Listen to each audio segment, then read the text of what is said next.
just early impressions of how guys have gotten after it in camp and picked up where you left off in the summer? I mean, really just where we left off in the spring. I mean, the summer we was just doing a lot of conditioning, OTAs and everything, lifting and everything like that, everything else like that. But to be honest, we just picking up where we left off in the spring. We left off spring on a really good note football-wise with the pads clicking and everything like that. So when it came to day one of fall camp, we just rolled off on that standard. I mean, summer was there for us to get stronger, faster, and in shape. You know what I mean? Learn the schematics and the mental side of football. And right now, he's just putting it all together. So, as I said, we just picking off a spring. That's all. Coach Roll talks a lot about the importance of a player-led team. That you sense that has even grown this year compared to last? Yeah. I mean, you got wonderful guys like Giff, Ty, Jamari, who else?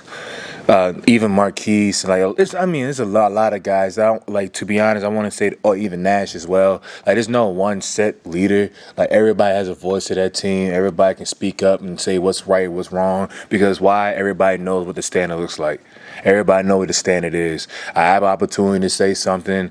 One of the sophomores, juniors, other seniors, 6th-year seniors, 5th-year seniors, even freshmen, if they know the standard, they can say it. You know what I mean? Everybody holds each other accountable. So, yeah, we trying to be a player-led team, and I do feel like we're taking the steps to be so. How does hearing the motivating factors of a guy like Giff, you mentioned, who's been around this program for longer than he's been playing in it, how does that impact you guys who maybe didn't know about Nebraska until you got to Nebraska? I mean, Giff's impact is more so the fact that, he's an older guy, right? Been playing a lot of football. He's been around here a long time. The only way I can say it is Giff's impact on the defense is major. You know what I mean? He's guys is always right on time with things. You know it's his assignments, you know how to execute, and that's the standard. You got to know your assignment, know your technique, then execute it. And, for me, per se, me looking at Giff, I mean, I'm coming into the later years of my college career as well, and I'm trying to, do what I got to do after. But still looking at Giff, it's more so I'm looking at him and, he's someone that I want to be, not like a safety or anything like that, but he's someone I want to be as a leader. You know what I mean? He's someone that I admire in his work ethic, how he plays, how he talks, how he thinks. You know what I mean? In the sense where, we got different situations. I might rush the passer and run 15 yards down the field. He might have to cover a really fast receiver 45 yards down the field and do the same play again. We can always, complain about our woes and our falls, but if we just sit there and realize we both got our own weight on our own shoulders and we can both handle it and carry it very well, and understand our importance to the defense, that's where we can go really far. So that's how I really look at Giff. I mean, in my own perspective, that's how I look at Giff. But I just know Giff is a really, really important leader on our defense. Talk about all these 5th and 6th year guys back on the team in general. Why are so many people coming back? Yourself included, when you could have moved on or whatever. Why are so many coming back? I mean, I wasn't going to move on regardless. But anywho, I just want to those guys who came back, I really feel like they just knew what was going to come of being here in the second year. I mean, we all felt it. We all knew what was going on, last year, just trying to figure out the standard, trying to figure out how the coaches are, what the expectations and everything else like that. But in the sense where, people came back because they knew, man, if we just did these two little things, if we, bought into the process a little more, even myself, you know what I mean? We just did those little things to kind of, listen to what some of the coaches said. It's not everything is just for talk. Everything kind of does relate to the process, adds up, and when it comes to big games, and that's where the chasing three comes in.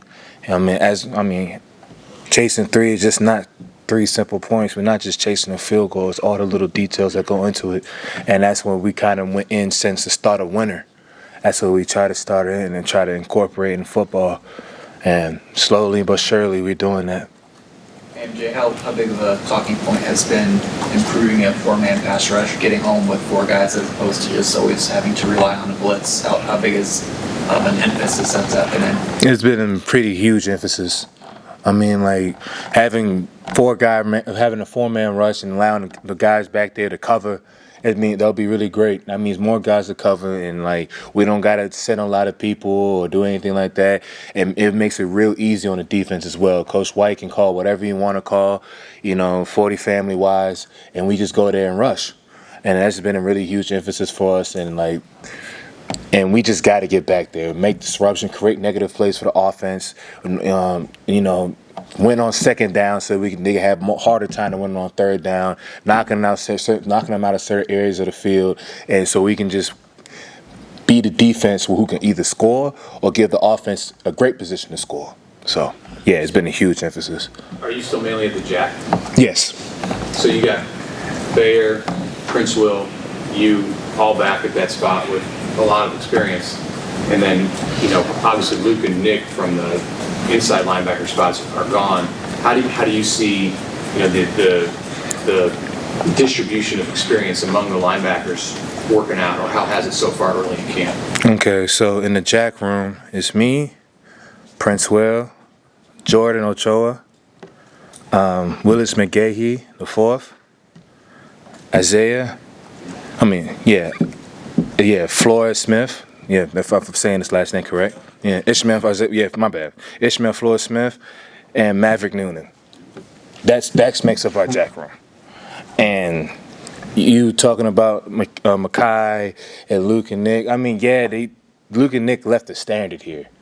That's the thing. They left the standard here in the linebacker room, how things are done and everything else like that. But personally in the Jack room, we just have a wonderful coach who's just Jack Potenza.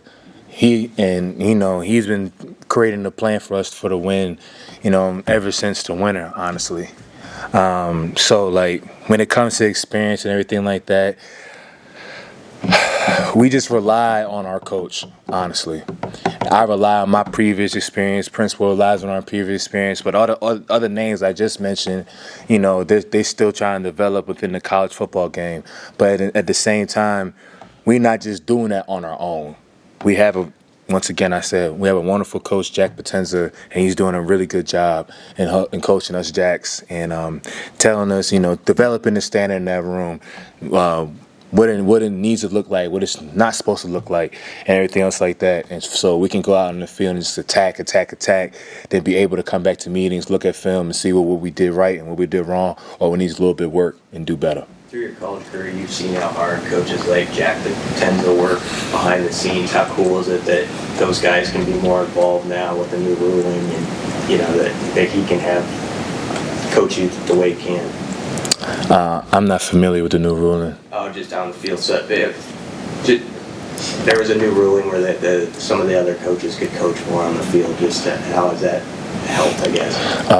Shoot. I mean, that man's more than my ear and everything. I mean, Coach, as I said, Coach Jack, he always in my ear. He always coaching me up.